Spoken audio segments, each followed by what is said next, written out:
Hello and welcome to this episode of Be, Do, Learn, Have, Live, and we're carrying on. This is now on a timeline. We are talking about August of 2017. So we've just come back from our 1 month away in the UK with our family, which was amazing.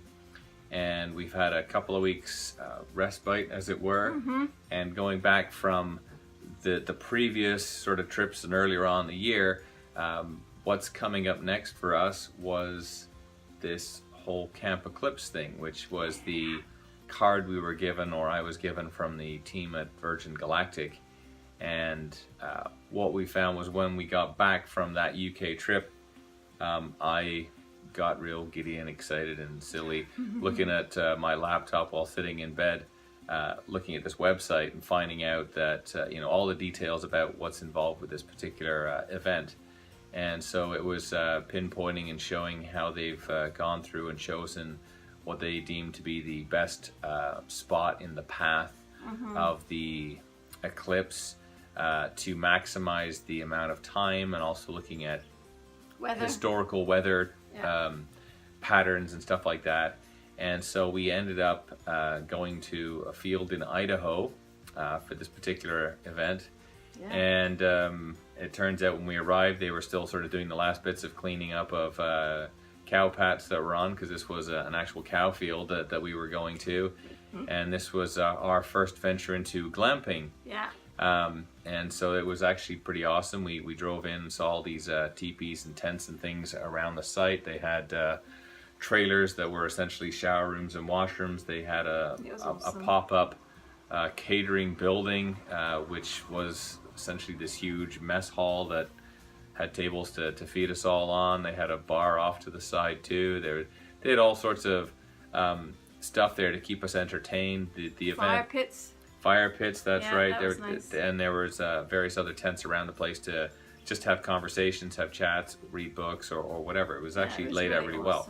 So although the eclipse itself is physically 2 to maybe 2.5 minutes long at its longest spot across the America, this event was, I think, 2.5-3 days in total. So they had a few speakers there. They've had people who were talking about, what to expect from eclipses. They had someone who was actually doing a mapping out of the solar system to a scale where they walked you through several fields to see where you were distance-wise on the scheme of things for the galaxy and the universe. And the pilot of Unity and Spaceship. Well, the test pilot of Unity was there, right? And he was showing us videos and talking us through the histories and trials and training and stuff. And he was cool. We met the CEO of Virgin Galactic was there. They had pretty much a whole whack of and people. Simon Sinek was there too. Simon Sinek, so we were able to meet Simon Sinek, which was. We got a selfie with him, and I said to him, I texted my coach who loves Simon Sinek, and I said, "Hey Kevin, I think Simon Sinek's here." He's like, "What?"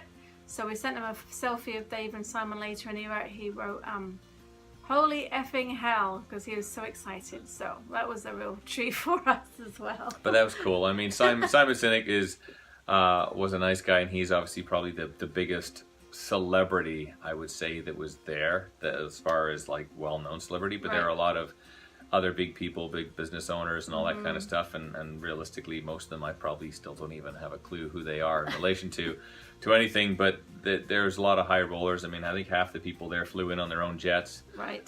So we were very low-key in the schemes of things, but it was an absolutely awesome experience, and I was totally just Dave's excited. face when we arrived was like a kid in a candy store. He was so happy. So I'll be posting a picture of his face on this video, just to show you how happy he was, because the glamping tents are just amazing in themselves. They had lovely chairs and sheepskin, and they were just proper beds. They were just really cool. And she got really cold at night, so it's good they had a few extra blankets, because it was freezing during the night and really hot in the day, because they were at the foothills of the Grand Teton Mountains. And it was just beautiful there. And we did a lot of activities throughout the days running up to it, and a lot of discussions about eclipses and how cool they are and the history. of beliefs in eclipses, and then eclipse day itself came and the weather was perfect. So everybody took their own little spots and just sat back and just took it all in. It was awesome. That's right. Most of the people there were there was probably a handful of what you call eclipse chasers that would travel around the world to wherever the eclipses are. Because again, this was a big event for North America, but these eclipses do happen all over the world at different times. Sometimes there's several a year. Sometimes they don't happen for multiple years, and it's just, you know, where you are, where's the sun in relation to the moon and the planet and all that kind of stuff. So they can last for different periods of times, but this was actually a big one in the fact that it was appearing for a decent amount of time, because there's some of these eclipses that only last for like 30 seconds. So this was all planned out. It was actually a big event. And then you've got other people there like, well, if I'm coming along, I'm a hobbyist or an enthusiastic or even a professional photographer. So there was a whole whack of photographers there. In fact, for the day of the event, they had someone who was speaking through the time as to what to expect, what was going to happen, how best to set up your cameras. And there was a line of probably like 50 or 60 cameras. I mean, these huge lenses like this long, you know, sitting out there with special filters on so they didn't burn out or blow their cameras up or something crazy. You know, all across this thing, and there was video recorders. There was all sorts of stuff. So there were some excellent pictures and excellent footage taken. And I'm in there with my crazy little, you know, iPhone, which really didn't get a decent picture. So the pictures I've got, I managed to scab off what they loaded up onto a group site for everybody, which was awesome. But the point as well is not to be looking through a lens the whole. Well, you have to look through your special glasses before the full eclipse kicks in. But once the, what's the word for it? There's a special word for when the anyway. When the moon is right over the sun, you can actually take your special glasses off and you can actually just look at it and just see the haze outside, which is mind-blowingly awesome. It was so cool. But running up to it, you know, it started getting darker and dusky, and then the cows in the field next door were mooing a lot. And it got really quite cold, actually, didn't it? It was pretty much like nighttime. So it went from, you know, pretty hot with the sun beating down on you to, okay, where's the blanket? I'm getting cold now. It was really cold. and the thing is that although the eclipse itself lasts for 2 minutes, there's this whole run up to it for multiple hours, but it only starts getting dark just right close to that sort of 2 minutes. And then you've got this 2 minutes of you're standing there in sort of the dark, cold, you know, environment, and then it heats up again after a short space of time. But it was really awesome.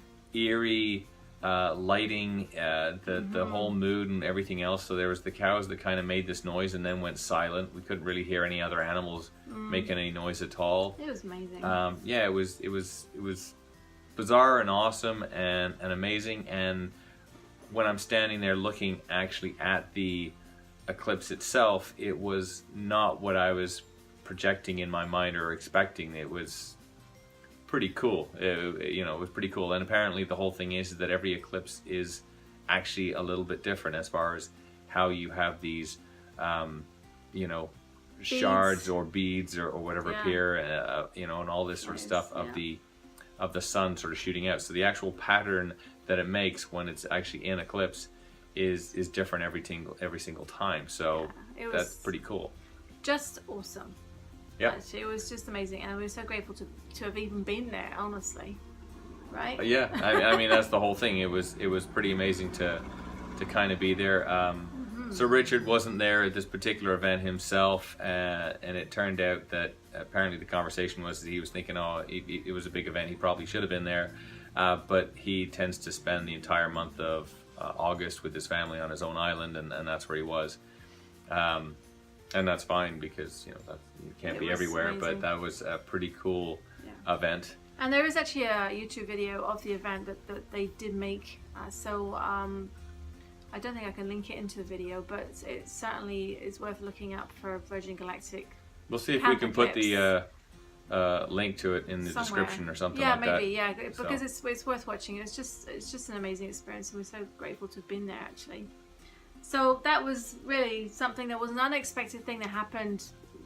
Well, it wasn't unexpected, but because let's say in January we would have even predicted that we would be going sleep in a cow field and to watch a solar eclipse. So it was just an amazing experience. And now this was certainly like our vision trip was more originally at the start for Wendy and I had one of these revelations that from my you know vision what board, yeah. maybe that it also impacted mine, because it was at that point that, well, I managed to then go, you know, following this whole thing of, hey, I've had my dream that I can go to space, and now all of a sudden I've got a chance to physically go to their headquarters, and by doing so now I've also got a card in my hand to let me off, and it's my opportunity to go and see an eclipse in the field, and that was... And hang out with future astronauts. And hang out with other future astronauts, and sort of feel... I felt odd, almost like a bit of a faker, because I was there going, oh, I'm not actually a future astronaut, but here I am. Yes. But at the same time, I felt totally at home, and I'm like, yeah, this is where... Well, I think that's where mindset comes in too, because we still were pretty new to the self-awareness and self-worth, I guess. Yeah. Type of thing. So, yeah, imposters or not quite legit, I guess, would be something you might think about. But I think if we did it now, we have so much more self-worth and self appreciation that we would just be like, yeah, this is who I am, this is what I do, and no, I haven't got my ticket yet, but it's coming very soon. And it's just, again, it's just a mindset changing. Again, it's always changing. So it's pretty cool. It's been an interesting journey in that respect too. So, but it looks like we're running out of time, so we're gonna say cheerio, and we'll be talking about Bob Proctor in the next video. So we'll see you in the next one. With that, take care. Bye.